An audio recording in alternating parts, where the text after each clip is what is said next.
What do you recall remember happening next? Somehow I ended up behind the driver. I don't know how I ended up behind him. I saw that he had full control of the taser, meaning that he was holding it like a firearm with his thumb in a position that was blocking the safety switch, the on-off switch. And I was reaching over top of him in an attempt to shut it off in hopes that he wouldn't be able to use it on me. Okay. And what happens next during this effort? At some point, I start to feel him turning towards me, and I feared that he was going to use it on me. Now, based on your training and experience, was the driver close enough to deploy probes on you? Yes. Was he close enough to press a drive stun on you? Yes. Were you basically within arm's length of each other? Yes. And had you experienced that taser capabilities? Yes. What were you thinking he was going to do with it? I believed he was going to use it on me. And you have firsthand knowledge of the incapacitation? Yes. How long does the ride last? 5 seconds in an ideal environment. How long does it take for someone to get your pistol off and use it on you? Second.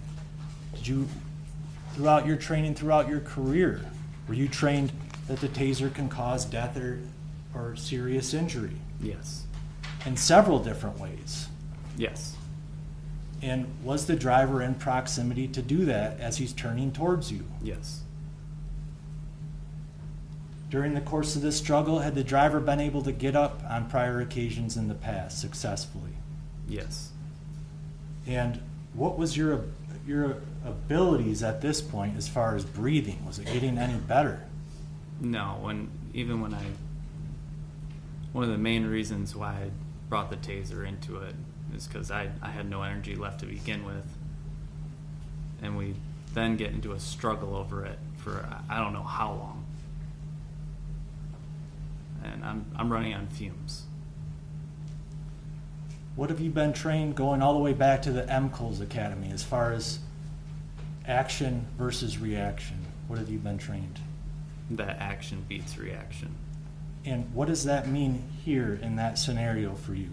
If I had waited for him to point it at me, it would have been too late. And what were you fearful of? That he was going to use it on me and I was going to die. Now, and you were in a proximity to each other that he could do that to you? Yes. With how you've been trained about that device? Yes. Under your training, Chris, are you required to wait to be seriously injured or killed before you can resort to deadly force? No. So what did you do next? I shot him. Why? I believe that if I hadn't done it at that time, I wasn't going to go home. And Chris, we've been watching this video, analyzing this video in screenshots throughout this week, but in reality, is it fair the way that we're watching this in screenshots throughout this past week? I'd argue it's not, no. Because in reality, how much time did you have to make these decisions? Split seconds. After the shot, what was your energy level? I really don't know how to describe my energy level. My energy was depleted when I got the taser out initially. I don't know how I made it through that struggle. And the video speaks for itself, but could you even really stand up after you fired the shot? No. Could you breathe very well? No. Mr. McFarland, could you please just play the dispatch, just one short segment of the dispatch? So exhibit number or letter H. H, H, thank you. Just the portion, one portion of the actual set.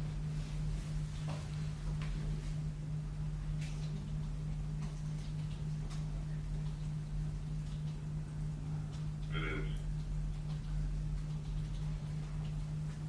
1915. Oh, yes. shooting. Help me, Chris. Roger. Chris, was that your first call out after this shot? Yeah. How many breaths did it take to even get out less than 10 words? I don't know. Does that pretty much sum up your condition at this time? Yeah. How do you sound? I've never been that exhausted.